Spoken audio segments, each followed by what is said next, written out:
are in Cambodia. More specifically, we are in Siem Reap. And of course, like everyone else, we came here to see the beautiful Angkor Wat. But not yet, because there are so many things that we want to visit around the city. Starting with the Hero Rat Center. My mom is traveling with us and she's not very happy of the plan for this morning. But let's go.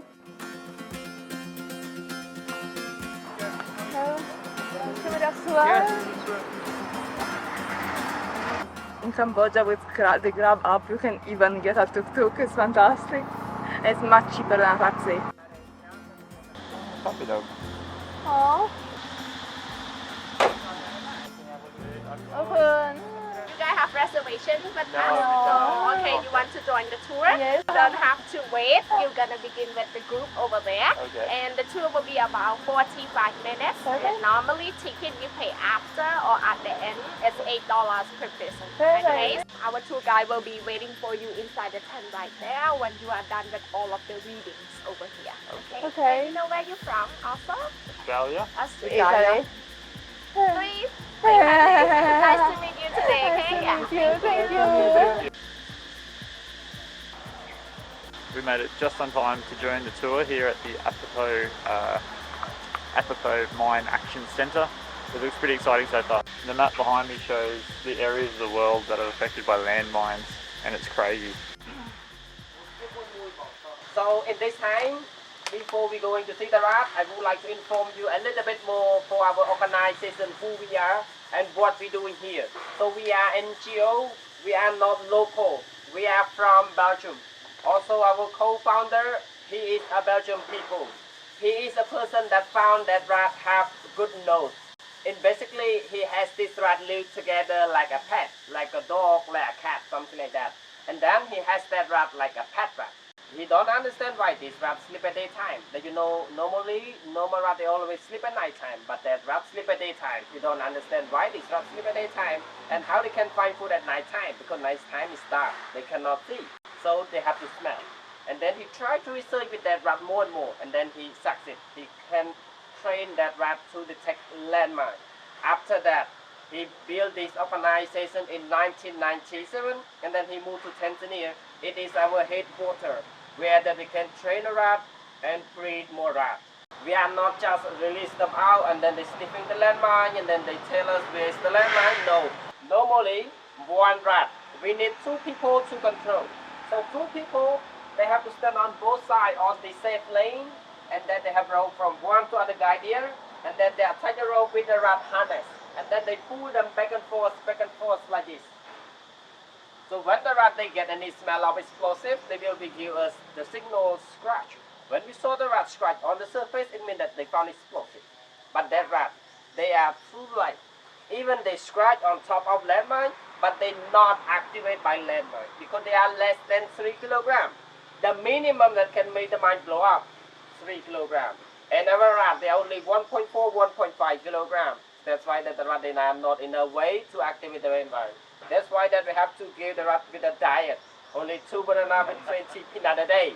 To make sure the rat, they are not become a fat rat. If they become a fat rat, they are over 3 kilograms, they will blow up by landmine. So we have to give them only 2 bananas with 20 peanuts a day, finish. But that rat, they are not only that food. They will get a special food on weekend. This rat, they have a good, their lifespan 7 to 8 years, probably. And that rat, we use them until 6 years and a half, close to 7 years. The rat, they will get retired. Because during that time, they will be lose their sense of smell. So we cannot use them anymore. So we have to let them retire. So when the rat retire, it means that they get pension from us. Same thing like people. They will get like just wake up, playground, get food, and then come back to sleep. That is their circle of their last life. Because they help us a lot. So we have to give them a good service back. Cambodia start clearing mine in Cambodia in 1992. From that time until now, we can say 30 years already that we start clear this job, but it's not yet finished. Still have remaining area that is left the landmine underground. When we train the rat, we need to pay money. We don't pay to the rat, but we have to pay for training program. One rat, we have to pay 6,000 euro per rat. We've been tested. The same size around 200 square meter when we use Tarat, we just spend only 30 minutes finish. But when we use manual metal detector, we have to spend up to 4 days. But we did not care about that too much, about the money, but we care about how much time that we can save from the risk area and bring the safe lane back to our people. Okay, so we can turn back to see some landmine. Anti-tank mine, they all the way buried underground between 50 centimeter to 1 meter. And that mine they all the way planned to protect vehicles, but not for people. Because that mine, they need a trigger weight or pressure 200 kilogram up. For us, it's fine. We can step, jump, walk across this landmine. It's not a problem. Yes, for sure. Tractor, car that over 200 kilogram, that landmine will be active, especially for our farmer when they do farm inside the lane. Unfortunately, if they meet this anti-tank, they will get blown up. The black one here, that is just for injury. And other one close to the tree look like a can like that. It is for killing. Two of these mines we call anti-personnel landmine. That mine, they all the way bury underground between 5 to 7 centimeters. They never bury that landmine too deep underground. It's too light because that landmine is focused for people. When you step on over 3 kilograms, that mine will blow up straight away and then cut your leg. For us, yes, for sure, just for injury. But for children, they are too small. They are also over 3 kilograms. When they step, boom, everything's gone. The landmine, they don't have a spine. If they still contain the explosive, they will be blown up one day if you do something wrong with them. In this area, we have one spot that we bury explosive, but not a lot, just a tiny explosive that we bury somewhere around here. So when they smell explosive, they will be given reaction scratch. After that, they will be heard a click, and then they will be get a treat. We bring one rat to show you. So that one is boy. His name is Dave Phare. We have one. It's female rat. Her name is Dora. And we have other one there. Also female rat. Her name is Sophia. You can call Sophia. And Dora the Explorer. Maybe you know that. Okay, thank you. So I will show you how to hold a rat. For holding a rat, you have to do like a baby, but not like this. You have to do like this. More space like this. And keep it close your body. The rat, they feeling safe, stable. They will be stay in your hand long time. Okay. Hello. We have two. Oh, look at him. He's cute. Hello. Apparently I'm delicious. Oh, you big puppy dog.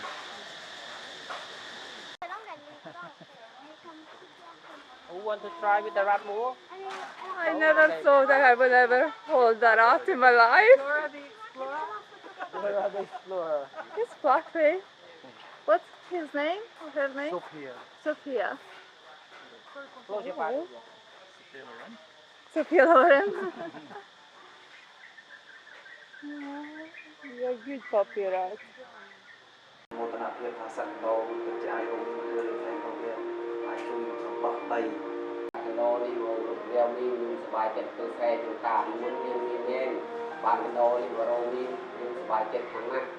This guy is the most famous giant rat, and he found more than 100 landmines during his wartime. And he helped clearing the equivalent of 42 football fields of land from landmines. And then he retired and passed away peacefully in his sleep. On this tour, we've learned that Cambodia has one of the most landmines and unexploded ordinances in the world. So in 2015, they started this apropos rat landmine clearing program to try and clear out all the landmines and unexploded ordnance. It's still affecting people today. Some farmer will walk across his field and his cow will get blown up, and it's horrible, really. We found out so much information during this tour. It's so hard to relay it through the film. If you come to Cambodia, come do this tour in Siem Reap. It is well worth it. It helps support a worthwhile organisation that helps save people's lives. And if you will never come to Cambodia, you can go on their website and adopt a rat. This will support the company to bring more rat from Tanzania to Cambodia and help clearing even more land from the landmines.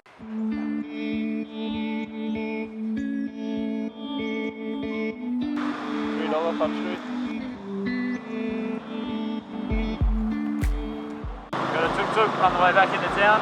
About $3 US. Probably overpaid, but it doesn't matter. 10? 10 US? 7 US? No? 20. You have five? I don't have 5. Real? Real, yep. Real, yep. I have 20 real? Yes. Okay. How much is it? How much? How? The bag. How much? Oh. $10 for you. Ciao. Now.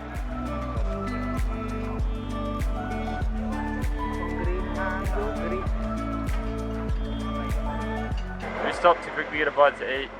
We also had to get a SIM card for our phone because this morning we ran out of internet, and Chiara bought a book from a nice guy. These are noodles with seafood. I got fried rice with egg.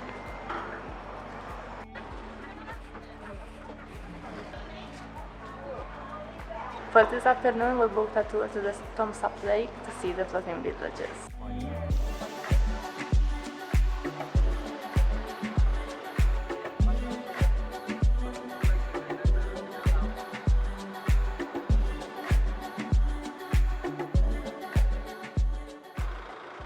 From this point on, we've lost a lot of footage due to corrupted files, so please bear with us. We jumped on a boat to visit a village on the Tonle Sap Lake. This lake is the largest freshwater lake in Southeast Asia and is considered one of the easiest places in the world to catch a fish. This is because all the fish that grew and spawned in the wet season get squeezed into shallow pools from the drained lake during the dry season. During the wet season, all these villages will be floating. The houses are made with bamboo, and although it might look like a nomadic settlement, it has a school, church, hospital and monasteries, restaurants, grocery shops, a police station, and lots more.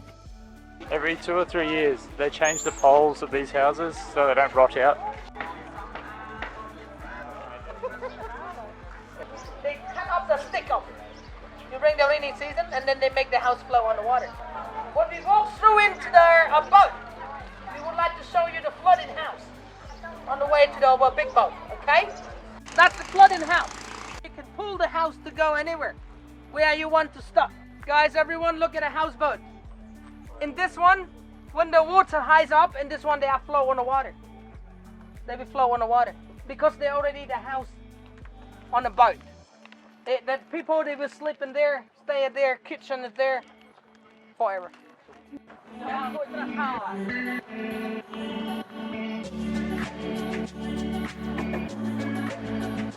Restaurant in the lake to chill out there waiting for the sunset.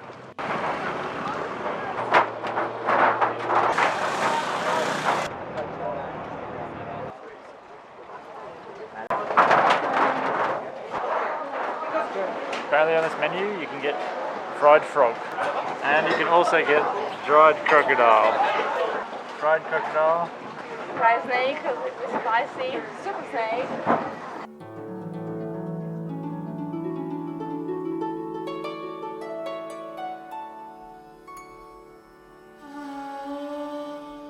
In this cage we've got some farm-raised crocodiles. They're only about this big.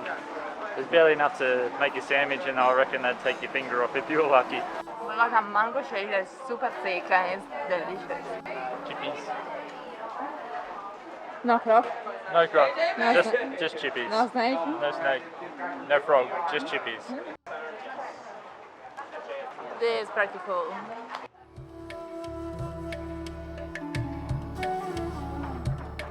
That was a pretty expensive dinner. Now we're back at the boat, ready to head back. Dinner was $14.50 for iced coffee, 2 mango shakes and 1 large fries. We messed up.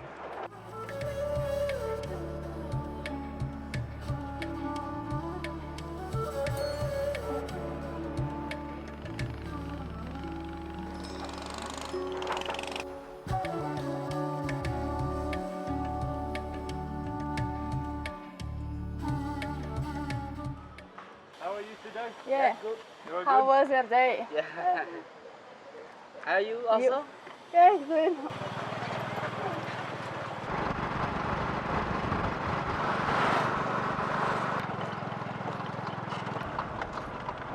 We are just outside the city of Siem Reap to visit a Cambodian man who built a aeroplane house.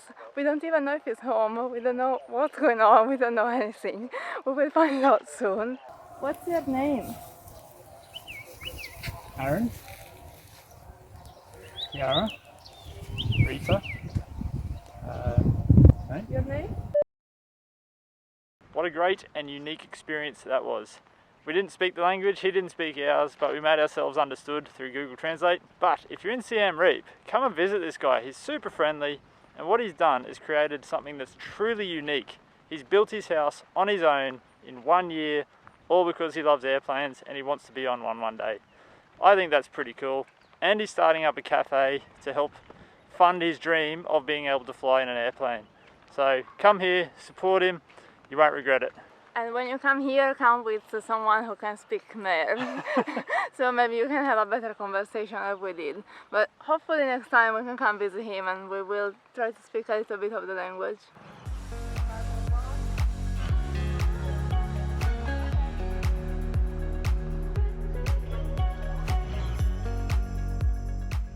My new favourite game to annoy Chiara is playing this thing, whatever it's called. I'm not very good at it yet because we only started 5 minutes ago, but basically you put it in your mouth and you flick it. And you move your mouth and it makes noise.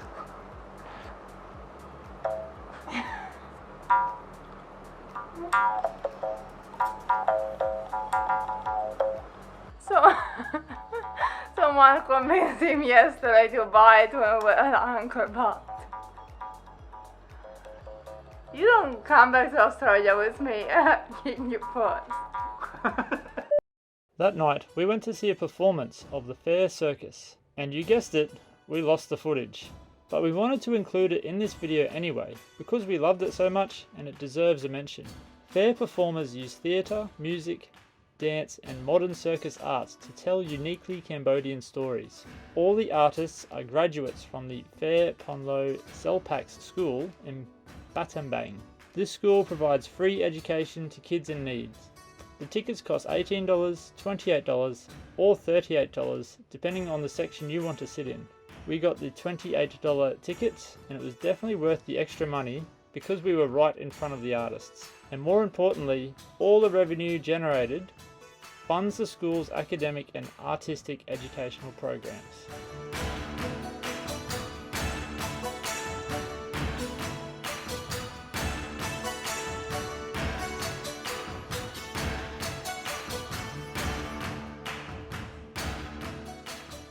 We're going to do something very touristy tonight. It's gonna be tricky. Alright.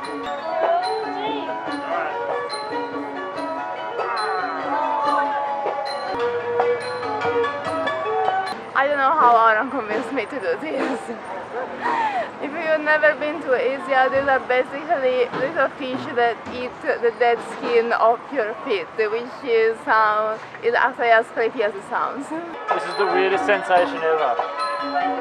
There's little tiny mouths trying to eat my feet.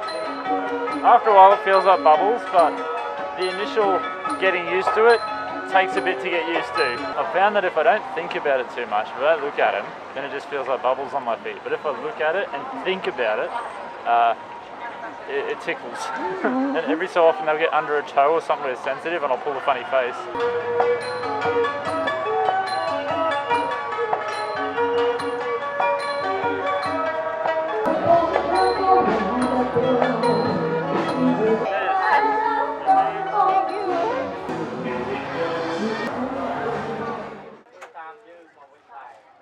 I have this color also. Where cheap price for you? Close store now, no money go home. How much? I sell for you $8, okay? $8? Yeah. Not much. Not too much good quality, this one cheap. Okay, do it $10. Do it $10. Oh, you always smile. Oh, you too, I like you. Thank you. Thank you. No, Mum says no. No. Mum says no, I can't. Mama dice no. Okay. I can't. Mum says no. Meno. Mum says no. 20. 20? Mum says this much. 20. 25? Very good quality, very good. Okay. Thank you. You did a good job. Thank you so much.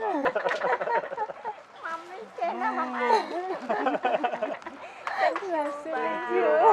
Hello. Have a look something. Can we manage to get out from here without buying anything else? That was the old market where you will want to buy stuff even if you don't want to.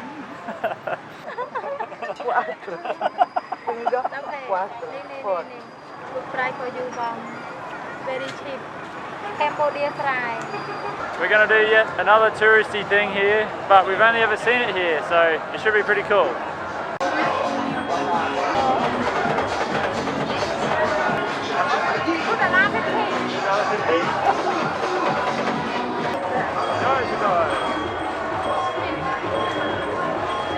Like Fruit Loops, but not Fruit Loops. We don't know exactly what they are, but it's the first time that we see them, so we want to try it.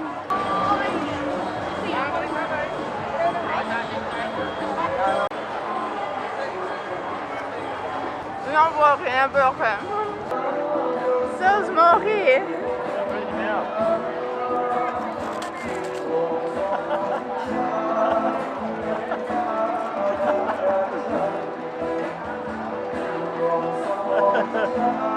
That was great.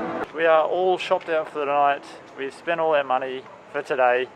Now we're headed back to the hotel. We hope we gave you guys in this video some ideas of things to do in Siem Reap.